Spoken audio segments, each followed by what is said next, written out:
Hello दोस्तों, नमस्कार। स्वागत है आप सभी का मोटिश स्टडी के ऑफिशियल यूट्यूब चैनल में। आई होप आप बहुत अच्छा कर रहे हैं, तैयारी बहुत अच्छी चल रही है। देखिएगा लेवल 1 जो है आपका, लेवल 1 के लिए या आपका 1 से 5 प्राइमरी के लिए आपका रीट एग्जाम की तैयारी कर रहे हैं तो आप बिल्कुल सही जगह हैं। देखिएगा वीडियो को आप केवल और केवल आपसे हाथ जोड़कर गुजारिश है कि 5 मिनट देख लीजिएगा। इसमें मेरा कोई बेनिफिट नहीं है। यदि आपको 120 या 125 प्लस अपने माता पिता का सपना यदि पूरा करना है, इस बार नौकरी लेके 25 अप्रैल को जो एग्जाम है उसके लिए केवल 5 मिनट दे दीजिए मुझे। आपको मैं गारंटी देता हूं कि यहां चीजें जो मिलेंगी वो आपका कह सकता हूं कि फ्री में आपको कहीं नहीं मिलने वाली है। तो अपने दोस्तों को शेयर करिए, अपने माता पिता का जो सपना है उनकी आंखों में एक बार देखिए और वीडियो को स्टार्ट करेंगे इन्हीं आपका कुछ महत्वपूर्ण बातों के साथ में। चलिएगा, देखिएगा सबसे पहले जो है क्वेश्चन आपका बाल विकास हिंदी पर्यावरण से स्टार्ट करेंगे। लेवल 1 की आज बात कर रहे हैं। देखिएगा सबसे महत्वपूर्ण जो है क्वेश्चन कहां से बनते हैं वो चीजें मैं आपको बताऊंगा। देखिएगा स्टार्ट करेंगे। टीईटी परीक्षण जो है आपका, थीमेटिक अपरसेप्शन जो टेस्ट है, उसका मुख्य उद्देश्य क्या है, इस टाइप से आपका क्वेश्चन बन सकता है। ये सब जो है मेरे खुद के आपका पर्सनली बनाए हुए नोट्स हैं। आई होप आपको मजा आएगा इनमें। तो देखिएगा टीईटी परीक्षण का मुख्य उद्देश्य क्या होता है, तो इसका मुख्य उद्देश्य होता है, डियर फ्रेंड्स ध्यान रखिएगा, अभिक्षमता मापन। समझ में, यह एप्टीट्यूड के लिए आपका मापन का काम करता है, अभिक्षमता मापन का यह कार्य करेगा। इसके अलावा देखिएगा निगमनात्मक विधि में आपका बहुत सारे जो कैंडिडेट्स हैं, मेरे फ्रेंड्स हैं, उनको क्या है दिक्कत है। तो देखिएगा उनको कंफ्यूजन कहाँ बनता है दोस्तों, समझ लीजिएगा इसको। तो निगमनात्मक तर्क में आपका देखिएगा कहाँ से कहाँ की ओर चलते हैं। तो देखिए सामान्य से हम विशिष्ट की ओर चलेंगे। आया समझ में, सामान्य से विशिष्ट की ओर बढ़ना निगमनात्मक तर्क है, और आगमन विधि में जो है विशिष्ट से सामान्य की ओर बढ़ते हैं। यह 101% सत्य है। ध्यान रखिएगा, एग्जाम में कंफ्यूज नहीं होना है। इसके अलावा क्वेश्चन बनता है ऑपरेशन ब्लैक बोर्ड किससे संबंधित है, तो ऑपरेशन ब्लैक बोर्ड जो है राष्ट्रीय शिक्षा नीति या आपका जो है नेशनल एजुकेशन पॉलिसी 1986 आपका 1986 से संबंध रखता है। ध्यान रखिएगा, क्वेश्चन बन सकता है। एक नंबर भी आपका कटना नहीं चाहिए, यही मेरा उद्देश्य है आपके लिए। चलेगा नेक्स्ट देखिएगा, एनसीए 2005 से रिलेटेड आपका क्वेश्चन देखिएगा, सभी सब्जेक्ट की पेडागोगी के लिए बनता है। तो एनसीए 2005 का जो है उद्देश्य मैं बताऊंगा। तो ये क्या करता है, भारत की विद्यालयी शिक्षा के बारे में संस्तुतियां या आपका रिपोर्ट बनाता है। बिल्कुल सही बात है। इसके अलावा एनसीए 2005 में जो है ध्यान रखिएगा समावेशी शिक्षा को बढ़ावा दिया गया है। मतलब आपका जो है समावेशी शिक्षा मतलब यह होता है कि सभी प्रकार की आवश्यकताओं वाले बच्चों को एक ही छत के नीचे आप क्या कर रहे हैं, शिक्षित कर रहे हैं। अब एक क्वेश्चन आपसे बनता है, देखिएगा बहुत सारा उसमें कंफ्यूजन है। देखिएगा मैं बता दूं क्या है वो क्वेश्चन। अब एक क्वेश्चन बनता है कि एक टीचर जो है आपका पेपर सेट कर रहा है, वो इस बात से चिंतित है कि जो पूरा आपका सब्जेक्ट है, जैसे कि 1 से 20 यूनिट है आपका मैथ्स के अंतर्गत, एग्जाम्पल मान रहे हैं। अब 1 से 20 यूनिट तक जो है आपका क्वेश्चन आएंगे या नहीं आएंगे, या मैंने सब जो यूनिट है उनसे क्वेश्चन लिए हैं या नहीं, तो ये किस प्रकार का आपका यहाँ पर जो शिक्षक है वो सोच रहा है। तो यह जो है ये व्यापकता कहलाती है। मतलब क्या है समझ लीजिए, सीधे तौर पर मैंने यहाँ पर डायरेक्ट बता दिया, कोई कंफ्यूज नहीं होना है, अपने को कंफ्यूजन रखना ही नहीं है मन में। 120 प्लस की तैयारी है अपनी। देखिएगा संपूर्ण पाठ्यक्रम से प्रश्न संबंधित होने चाहिए। यह क्या दर्शाता है, यह व्यापकता दर्शाता है, जिसमें क्या है मूल्यांकन के अंतर्गत पाठ्यक्रम की जांच अधिक से अधिक होनी चाहिए। मतलब क्या है, सभी टॉपिक से प्रश्न हो, सभी प्रकरणों से प्रश्न शामिल हो, या इस बारे में चिंतित है, तो यह व्यापकता को दर्शाता है। ऑब्जेक्टिव ऐसे मिलेगा, संपूर्ण पाठ्यक्रम को जो है वह लेने के लिए चिंतित है इस तरह से, तो वहां पर आंसर अपना सही होगा व्यापकता। ध्यान रखिएगा 101% बोर्ड ने भी व्यापकता को ही सही आंसर माना है, ध्यान रखिएगा। चलेगा नेक्स्ट है। अब देखिएगा वैधता या वैलिडिटी क्या होता है। तो वैधता में जो है पेपर की शुद्धता, इसके अलावा बालकों की योग्यता, विशेषता क्या है, पेपर किस प्रकार का पेपर तैयार हुआ है, और तथ्यों का मापन होता है। ध्यान रखिएगा कहीं भी आपको वर्ड मिले वैधता के लिए, वैधता को पकड़ने के लिए, तो शुद्धता, योग्यता, विशेषता या तथ्य का मापन हो, वहां पर आप कौन सा ऑप्शन टिक करेंगे, वैधता। ये परीक्षण की विशेषताएं, किसी एक परीक्षा की विशेषताएं बता रहा हूं मैं आपको, वैधता, व्यापकता, विश्वसनीयता, ये सभी आती है। तो दो इंपॉर्टेंट है, मैंने दोनों ऐड कर दिया। चलूं आगे, चलिएगा, बहुत अच्छे, बहुत अच्छी तैयारी आप सभी की। देखिएगा इसके अलावा एक क्वेश्चन बनता है कि इनमें से कौन सा मनोविज्ञान के अंतर्गत शामिल नहीं किया जाता है। तो मनोविज्ञान के अंतर्गत आर्थिक मनोविज्ञान नहीं आता है। बहुत ही इंपॉर्टेंट क्वेश्चन है, आया समझ में डियर। चलिएगा नेक्स्ट, फिर से आपका वही चीजें आ गई है, सामान्य से विशेष तर्क की ओर बिल्कुल आप ध्यान रखिएगा। यह जो है निगमनात्मक तर्क से संबंध रखता है, बहुत इंपॉर्टेंट। इसके अलावा देखिएगा एक क्वेश्चन आपसे पहले पूछा गया है एग्जाम में कि वैज्ञानिक पूछताछ या परिप्रेक्षा मॉडल के प्रतिपादक कौन है। तो यह आपका कौन होंगे, रिचर्ड सचमैन। आया समझ में, रिचर्ड सचमैन जो है यह कौन है, आपका परिप्रेक्षा या पूछताछ मॉडल या प्रतिमान के आपका प्रतिपादक है। इसके अलावा क्वेश्चन आपसे कहां से बन सकता है, देखिएगा तो क्वेश्चन आपसे बनेगा रेखीय अभिक्रमित अनुदेशन आपका किसकी देन है या किससे संबंध रखता है डियर फ्रेंड्स। तो ये ध्यान रखिएगा आपका स्किनर से संबंधित है। इसके अलावा शाखीय अभिक्रमित अनुदेशन किसका है, तो यह नॉर्मन क्राउडर का है। मैं आपको जो चीजें एग्जाम में आएंगी ना वही चीजें बता रहा हूं, ध्यान रखिएगा। और ऐसा नहीं कि आप गलत करके आ जाएं, उन चीजों को समझेंगे अपन।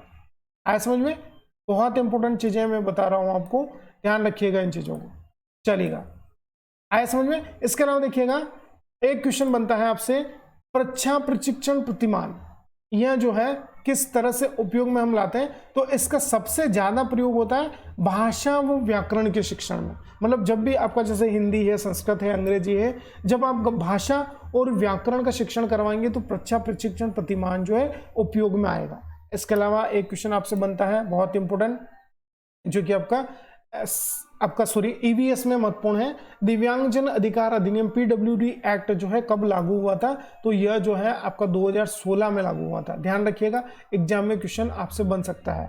आया समझ में। चलेगा नेक्स्ट देखिएगा क्वेश्चन आपके लिए, मूल्यांकन कितने प्रकार का होता है। तो मूल्यांकन ध्यान रखिएगा डियर फ्रेंड्स, दो प्रकार का होता है, एक होता है आपका बाह्य मूल्यांकन और एक होता है आपका आंतरिक मूल्यांकन। दोनों ही महत्वपूर्ण है, आपसे पूछा जा सकता है। इसके अलावा एक क्वेश्चन बनता है योगात्मक मूल्यांकन क्या है। तो योगात्मक मूल्यांकन जो है देखिएगा, ध्यान रखिएगा, सत्र के अंत में कहां होगा, यह आपका सत्र के अंत में शिक्षार्थी के प्रदर्शन का अंतिम आकलन करना क्या कहलाता है, योगात्मक मूल्यांकन। आया समझ में। इसके अलावा देखिएगा आपसे क्वेश्चन बनेगा आरटीई एक्ट 2009 से रिलेटेड, जो कि आपका निःशुल्क शिक्षा एवं अनिवार्य कानून या अधिनियम 2009 में यह जो है आपका आया था। और लागू कब हुआ था पूरे भारत में, 1 अप्रैल 2010 को संपूर्ण भारत में लागू हुआ था, जम्मू कश्मीर को छोड़कर। ऐसा समझ में। और राजस्थान में कब लागू हुआ आपने, 29 मार्च 2011 को। आया समझ में इतना। चलिएगा, बहुत अच्छी बात है डियर, बहुत अच्छी बात है। 120 के करीब है, इन नोट्स को आप ध्यान से बस सुन लीजिए या देख लीजिए। आया समझ में। चलिएगा नेक्स्ट देखिएगा क्वेश्चन बनता है, मातृ स्थानीय परिवार प्रथा जो है भारत में किन किन क्षेत्रों में संबंधित है। तो मैं बता दूं आपको यह क्या है, यह आपका संबंध रखती है, देखिएगा जो मालाबार तट के, जो केरल के निवासी है, नायर जाति में जो है मातृ स्थानीय परिवार, मतलब यह है कि जो हस्बैंड है ना वो क्या है, अपनी वाइफ या जो पति है वो अपनी पत्नी के घर जाकर रहता है, मातृ स्थानीय परिवार में। ध्यान रखिएगा। और कहाँ कहाँ, तो गारो खासी जो जनजातियां मेघालय के अंतर्गत, वहाँ यह जो प्रथा है यह आपका प्रचलन में है अभी भी। घर जवाई बन के अपने को वहां पर रहना पड़ता है, यह होता है मातृस्थानीय परिवार। फिर नवविवाहित पत्नी के परिवारजनों के साथ रहते हैं, बिल्कुल मातृस्थानीय परिवार से संबंधित है। फिर और कौन से परिवार होते हैं, तो मातृवंशी परिवार परंपरा होता है, बहुपति विवाहित परिवार होता है, एक स्त्री के आपका एक से अधिक पति हो, या यूपी वगैरह में चलता है ये प्रोसेस। आया समझ में। या आपका जो मुस्लिम संप्रदाय है उनमें भी ये प्रचलित है, बहुपति विवाहित परिवार, मतलब एक स्त्री के एक से अधिक पति हो। आया समझ में। ध्यान रखिएगा, बहुत इंपॉर्टेंट है। इसके अलावा देखिएगा आपसे क्वेश्चन बनता है, जो बाल श्रमिक है ना उनसे एक अनुच्छेद से रिलेटेड क्वेश्चन बन सकता है। मैं बता दूं ये सभी देखिए मेरे खुद के द्वारा तैयार किए गए नोट्स हैं। अब देखिएगा संविधान का कौन सा अनुच्छेद बताता है कि ये बाल श्रमिक है या नहीं। तो संविधान के अनुच्छेद 24 में देखिए क्लियरली आपको बताया गया है कि 14 वर्ष से कम आयु के बच्चे के लिए आप कारखाने, खान या अन्य खतरनाक उद्योगों में उनको नहीं लगा सकते हैं। ऐसा समझ में। इसके अलावा क्वेश्चन कहाँ से बनता है देखिएगा, यूनिसेफ द्वारा विश्व बाल श्रम निरोध दिवस जो है यह आपका 12 जून को जो है मनाया जाता है। ध्यान रखिएगा, इंपॉर्टेंट है, 12 जून को जो है यूनिसेफ द्वारा विश्व बाल श्रम निरोध दिवस मनाया जाता है। इतना है समझ में। अब देखिएगा नेक्स्ट क्वेश्चन आपसे कहाँ बनता है, बहुत इंपॉर्टेंट, याद रख लीजिए, सभी चीजें महत्वपूर्ण है आपके लिए, एक भी ऐसा नहीं कि छूट जाए, चलेगा। अब देखिएगा कृत्रिम रेशे से रिलेटेड आपसे क्वेश्चन बन सकता है, सिंथेटिक रेशा जिसे हम कहते हैं। तो यह आपका कौन है, नायलॉन है आपका पहला कृत्रिम रेशा, जो कि आपका 1930 में खोजा गया था। वॉलेस कैरोथर्स ने इसको विकसित किया था। इतना है समझ में, चलेगा। नेक्स्ट देखिएगा, हिंदी की बात कर लें, कुछ कंफ्यूजिंग पॉइंट्स हैं उनको लिया है मैंने, तो देखिएगा महत्वपूर्ण है। देखिए स्वर जो है 2 प्रकार के होते हैं, आपका मूल स्वर होता है और दूसरा आपका दीर्घ स्वर होता है। ऐसा समझ में, मूल स्वर में अ, ई, उ और ऋषि वाला, यह भी क्या है, यह मूल या ह्रस्व स्वर में ही आता है। फिर दीर्घ स्वर की बात करें तो आपका आ, ई, उ, ए, औ,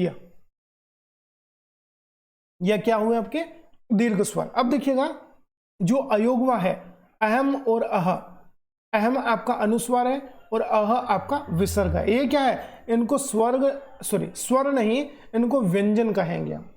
कितना ऐड है ये समझ में। अब स्वरों की संख्या जो है ये आपका 11 मानी गई है। हिंदी में कितने स्वर है, 11 स्वर है। ध्यान से पढ़ लीजिए। एक क्वेश्चन बनता है स्पर्शी व्यंजन कितने हैं, तो स्पर्शी व्यंजन आपका 4 होंगे, स, श, स और ह। संघर्षी व्यंजन है ये, संघर्षी। इसके अलावा स्पर्शी होते हैं, उष्म संघर्षी होते हैं, तो अलग अलग हैं। जहां जहां से संभावित है मैं बताता रहूंगा आपको, टाइम टाइम पर वीडियो आपको मिलते रहेंगे। तो देखिएगा यार, उपयोगी है आपके लिए, सब्सक्राइब जरूर कर लीजिए। चलिएगा नेक्स्ट चलते हैं। देखिएगा अब सबसे ज्यादा कंफ्यूज कहां होते हैं हम, सबसे ज्यादा कंफ्यूज यहां होंगे बाल विकास के अंतर्गत। देखिएगा एसआर थ्योरी, आरएस थ्योरी और एसओआर थ्योरी।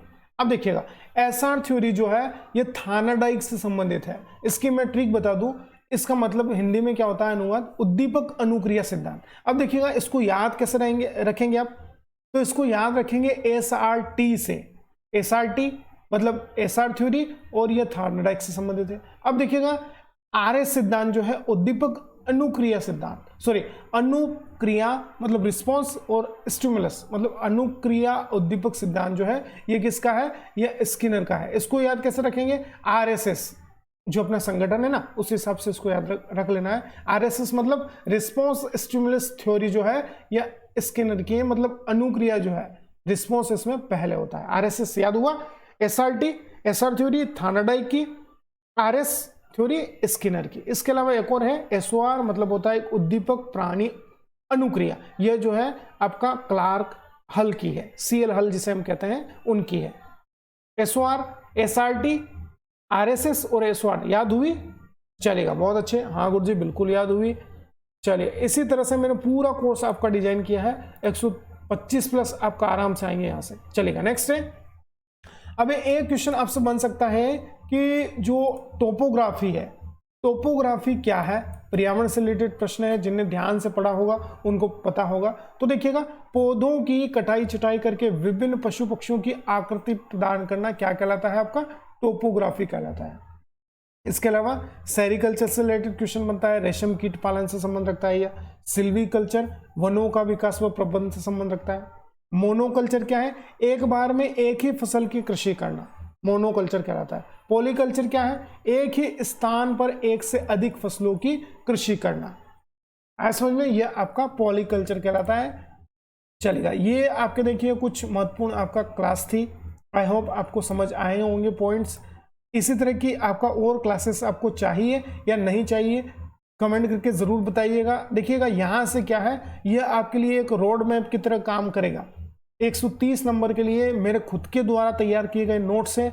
आई होप आपको अच्छे लगेंगे। तो क्या करना है, लाइक करना है, सब्सक्राइब करना है। इसी तरह के अपडेट्स के लिए मोटिस स्टडी यूट्यूब चैनल को रीट में मैं दावे के साथ कहता हूँ, आप पेपर जब देकर आएंगे तो कहेंगे कि गुरुजी आपने जो पढ़ा है वहीं से आपका क्वेश्चन बने हैं, मतलब मेरे कट ऑफ में जो है सिलेक्शन होगा। मेरे माता पिता, मेरे बड़े बूढ़े, मेरे आराध्य देव, उनका आशीर्वाद मेरे साथ है, मैं ज़रूर सफल होऊंगा। सेल्फ मोटिवेटेड रहें, कभी भी आपको निराश नहीं होना है, आप जरूर सफल होंगे। इसी आशा के साथ thank you for watching. Subscribe जरूर करिएगा, शेयर करना है।